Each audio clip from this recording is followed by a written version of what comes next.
Give them more responsibility in their lives, right? And give them more responsibility on how to cope with their lives.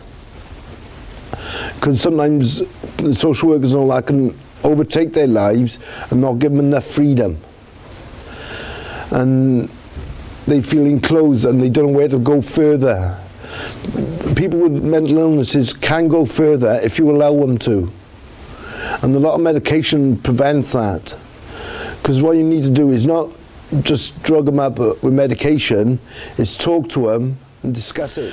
What I'd say to the service users out there that are feeling low and not getting the services, you are a person, you have the rights of any other person on this planet, and you should not let people belittle you.